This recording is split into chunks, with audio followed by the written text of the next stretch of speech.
Hello everyone and welcome back to study only channel. तो जैसा कि आप सब जानते हैं, मैंने अपने लास्ट वीडियो में जो है लेटर ऑफ क्रेडिट का जो पूरा प्रोसेस समझाया था। तो अगर आपने वो वीडियो अभी तक नहीं देखा है तो लिंक मैंने डिस्क्रिप्शन में दे कर रखा है, तो वहाँ पे वो लिंक पे क्लिक करके जो है वीडियो को आप देख सकते हो। देन उसके बाद आप ये वीडियो जो है पूरा देख सकते हो। तो इसमें जो मैंने types of letter of credit है उसको एक्सप्लेन किया है। तो चलिए अब बिना टाइम वेस्ट न करते हुए सीधा चलते हैं आज के टॉपिक की ओर। तो टॉपिक पर जाने से पहले आप सभी को बता दूं कि इसमें जो मैंने वर्ड्स यूज़ किए बहुत सिंपल वे में एक्सप्लेन किया है। तो आपको जो ये डेफिनेशन बहुत कम जगह पे मिलेगा, जो भी मीनिंग्स वगैरह जो मैंने यहाँ पे लिखा है। तो आपका मेन मोटिव होना चाहिए कि कॉन्सेप्ट क्लियर होना चाहिए। तो इसमें जो आपके कॉन्सेप्ट क्लियर हो जाएंगे अगर आप ये वीडियो देखते हो तो शुरू से अंत तक वीडियो देखना और स्किप मत करना। तो चलिए अब चलते हैं। तो पहला टाइप है वो स्टैंड बाय एलसी का। तो इसमें सिंपल लिखा, it insure the payment to seller if anything wrong happen. It's a legal document that guarantee a bank commitment of payment to a seller in the event that a buyer or bank client default on the agreement। Simple सा है, इतना सब लिखा। उसका simple meaning है, अगर buyer और seller के बीच में कुछ भी एग्रीमेंट या कॉन्ट्रैक्ट ब्रीचिंग होता है या सेलर मुकर जाता है कि नहीं अब मैं तो पेमेंट नहीं देने वाला, तब ये जो स्टैंड बाय एलसी काम आता है। एनीथिंग ब्रिच होता है कॉन्ट्रैक्ट में, तो जो है स्टैंड बाय एलसी काम आता है। तो सिंपल सा याद रखना है, कुछ भी बायर और सेलर के एग्रीमेंट के बीच में अगर कुछ भी मिसअंडरस्टैंडिंग होता है या फिर किसी एग्रीमेंट ब्रेक होता है तो स्टैंड बाय एलसी काम आता है। तो वहाँ पे बैंक जो गारंटी लेती है पेमेंट की, ठीक है। तो ये लीगल डॉक्यूमेंट होता है पेमेंट का। फिर अगला है वो है कमर्शियल एलसी और standard LC called as the document credit. It's the most common LC, also called as the import export LC.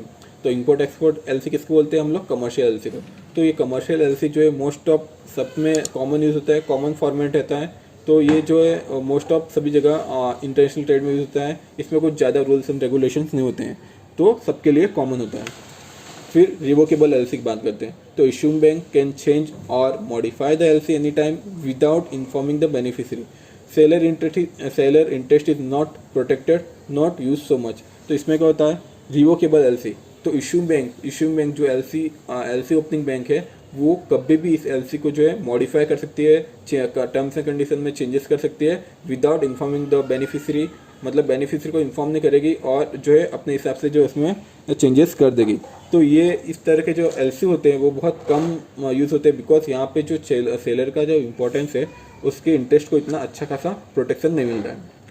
फिर उसके बाद बात करते हैं रिवोकेबल एलसी। तो it can not be change or cancel without the agreement of the credit parties. तो इसमें क्या होता है, जितने भी क्रेडिट पार्टीज इन्वॉल्व है, buyer, seller, importer bank, exporter bank, तो सब मिल के जो है सब एग्री करेंगे, तभी ये इरिवोकेबल एलसी जो है कैंसिल या मॉडिफाई होता है विदाउट किसी की परमिशन, बिना किसी परमिशन के जो है इरिवोकेबल एलसी कैंसिल नहीं होगा या फिर मॉडिफाई नहीं होगा। इशूइंग बैंक इसमें कुछ छेड़छाड़ नहीं कर सकते। फिर अनकन्फर्म एलसी।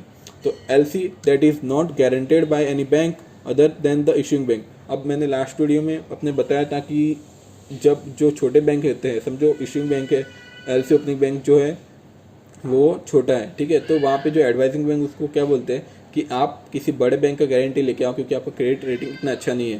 तो जब नया बैंक का पिक्चर में आता है, जब वो नया बैंक वो एलसी को कंफर्म कर देता है तो वो कंफर्म एलसी बन जाती है। बट वहीं जहाँ नया बैंक नहीं होता है, जो कंफर्म नहीं करती है, तो अनकन्फर्म एलसी हो जाती है। तो यहाँ पे जो अनकन्फर्म एलसी मतलब वहाँ पे कोई नई बैंक नहीं है जो उस एलसी को कंफर्म कर रही है, वो सेम बैंक है जो एलसी इशू कर रही है, तो इसको बोलते हैं अनकन्फर्म एलसी। अब कंफर्म एलसी में मैंने बता दिया अभी कि अगर कोई बड़ा बैंक आता है और जिसकी रेटिंग अच्छी है और वो कंफर्म कर रहा है, गारंटी ले रहा है कि अगर ये बैंक ने डिफ़ॉल्ट किया तो पेमेंट मैं करूँगा, तो उसके लिए जो है कंफर्म एलसी काम आता है। फिर अब बात करते हैं ट्रांसफरेबल एलसी। तो ट्रांसफरेबल एलसी में, in transferable LC is a document credit under which seller to assign part or whole of LC to other parties. और ट्रांसफरेबल एलसी मतलब नाम से पता चल रहा है कि ट्रांसफरेबल एलसी है। मतलब इसमें क्या होता है कि जो सेलर है उसको एलसी मिला है, ठीक है। तो वो क्या करेगा ना, उसका कुछ पार्ट या सम पार्ट या होल पार्ट, मतलब सम पार्ट या होल पार्ट जो है किसी अदर अपने किसी अदर मैन्युफैक्चरर को जो है ट्रांसफ़र कर देगा। समझो कोई सेलर है, उसका मतलब खुद का मैन्युफैक्चरिंग नहीं है, वो किसी और जगह से जो है माल लाता है या माल लाता है, रॉ मटेरियल लाता है, तो वो जो है अपनी एलसी का कुछ पार्ट जो है और ट्रांसफ़र कर देगा वहाँ पे सेलर उसके सेलर को, तो उसको बोलते हैं transferable LC. But important point ये है कि ट्रांसफरेबल एलसी जो है एक ही बार ट्रांसफ़र होती है, बार बार उसको आप ट्रांसफ़र नहीं कर सकते हो। फिर back to back LC. Back to back LC में क्या होता है? It involve two LC. Seller issue back to back LC to the his supplier. Advising bank or negotiating bank of the seller will be issue back to back LC by the keeping original LC as collateral. इसमें क्या होता है back to back LC? मतलब क्या होता है कि समझो सेलर को किसी को जो है एलसी मिला 50 लाख का, ठीक है, तो वो क्या करेगा, वो अपने सेलर को भी एक एलसी दिलाएगा, अपने सेलर को भी जो एक एलसी दिलाएगा, और जो ओरिजिनल जो उसकी जो एलसी है वो जो बैंक वो कोलेटरल ले लेगा और जो है एक नया एलसी इशू कराएगा।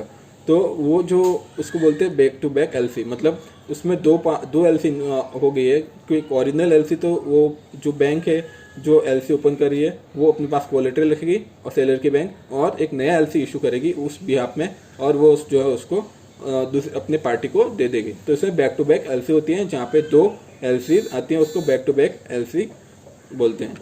फिर बोलते हैं red clause LC provides advance payment to the seller for manufacturing, packaging, dispatching and this shipment of goods. Advance allowed by nominated bank of the issuing bank to allow advance in red ink. अब इसमें क्या होता है, simple सा इतना कुछ नहीं है। ये इसमें जो है कोई सेलर है, उसके पास इतना मतलब पैसा नहीं है कि वो मैन्युफैक्चरिंग करे, पैकेजिंग के लिए उसके पास इतना फंड अवेलेबल नहीं है, तो वो क्या बोलता है बैंक को कि मुझे एडवांस पेमेंट चाहिए, कि बिकॉज मुझे गुड्स को जो पैकेजिंग करने का, डिस्पैचिंग करने का और गुड्स का जो शिपमेंट करना है, तो इसके लिए मेरे पास इतना फंड नहीं है। तो बैंक ठीक है, बैंक जो है उनके पास एक नॉर्म्स रहता है रेड क्लॉज एलसी करके, तो वहाँ पे जो है वो उनको जो है पेमेंट कर देते हैं, और जो पेमेंट करते हैं जो ये एलसी होती है तो उस क्लॉज में जो है रेड इंक से लिखते हैं, इसको बोलते हैं रेड क्लॉज एलसी। अब green clause LC provides for advance payment to seller for pre shipment finance and storage of the export terminal. तो इसमें जो है इसमें भी ग्रीन क्लॉज में भी जो है एडवांस पेमेंट मिलता है, बट इसमें advance payment storage pre shipment के साथ साथ में स्टोरेज गुड्स का जो स्टोरेज होता है उसके लिए भी उसका जो फंड कवर किया जाता है, और ये जो है ग्रीन क्लॉज में लिखा जाता है, ग्रीन इंक में लिखा जाता है, इसके लिए इसको ग्रीन क्लॉज एलसी बोलते हैं। तो मैंने ये मार्क भी किया है, ग्रेटर इन ग्रीन इंक। अब इसको बोलते हैं अगला जो है रिवॉल्विंग एलसी। तो it is a single LC that cover multiple transaction over a long period of time. It is use for regular shipment of same commodity between the same buyer and seller. अब इसमें क्या होता है कि मतलब कोई समझो बायर है, सेलर है, उसका 1 साल का कॉन्ट्रैक्ट हो चुका है कि 1 साल तक आपको सेम गुड्स सेंड करना है, तो वो हर महीने नए एलसी नहीं बनाने जाएंगे। तो ऐसी एलसी जो कॉमन यूज हो सेम बायर और सेम सेलर के बीच में for a long period of time, तो उसको बोलते हैं रिवॉल्विंग एलसी। तो ये जो है मोस्ट ऑफ जो है सेम बायर और सेलर के बीच में काम आती है for a long period of time. फिर बोलते हैं साइट एलसी। तब sight LC, in sight LC the issuing nominated bank make the payment after submission of documents. Payment will be done by bank with in 7 days if document are fulfil terms and condition. Sight LC नाम से आपको पता चल रहा है site, तो यहाँ पे जो है उस बैंक को जो तुरंत पेमेंट करना पड़ेगा, जैसे ही वो वहाँ पे जो है उनको अगर जैसे ही वहाँ पे डॉक्यूमेंट सबमिट हो जाएंगे तो वैसे सेलर को जो है तुरंत पेमेंट करना होगा विद इन 7 days में, बिकॉज ये साइट एलसी होता है, तो साइट एलसी में जो है उनको तुरंत पेमेंट करना पड़ता है।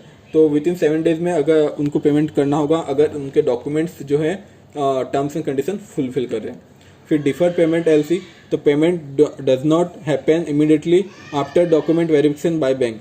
Bank release payment only after on agreed time as per LC. Example 30 days after shipment date.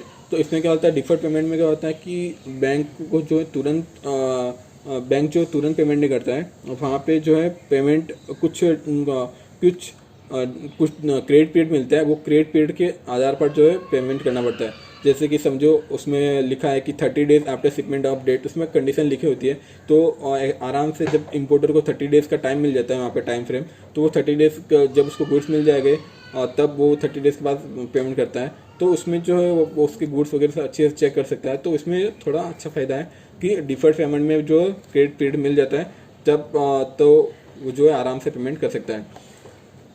अब अगली बात करते हैं वो है यूजर्स एक्सेप्टेंस। तो ये भी same as a deferred LC के जैसा है, जहाँ पे in case of users LC the seller is agreed to extend credit period to the buyer and accept the payment after the expiry of the certain period mention in the document submitted under the LC. तो ये भी same as a deferred payment, यहाँ पर भी seller आ रहा थोड़ा जो है सेलर को जो थोड़ा लेट पेमेंट मिलता है, वहाँ पे जो सेलर एग्री हो जाता है, वहाँ पे जो टर्म्स एंड कंडीशन लिखी होती है तो उसको बोलते हैं यूजर्स एक्सेप्टेंस एलसी। तो ये थे कुछ एलसी के टाइप्स जो मैंने एक्सप्लेन किए। आई होप आप सभी को जो है इसमें बहुत सारे डाउट हुए तो वो सब क्लियर हुए होंगे। तो ऐसे और इन्फॉर्मेटिव वीडियो देखने के लिए इस चैनल को सब्सक्राइब, वीडियो को लाइक और ज़्यादा से ज़्यादा लोगों में शेयर करना। और आपको कुछ डाउट हो, कमेंट हो तो हमें क्वेरी हो तो हमें कमेंट करना है। इंस्टा एफ पर भी आप मैसेज कर सकते हो, वहाँ पर भी हम लोग आपके डाउट्स को जो सॉल्व करने का पूरा ट्राई करेंगे। तो थैंक यू सो मच, आप सभी ने वीडियो देखा उसके लिए बहुत बहुत थैंक यू।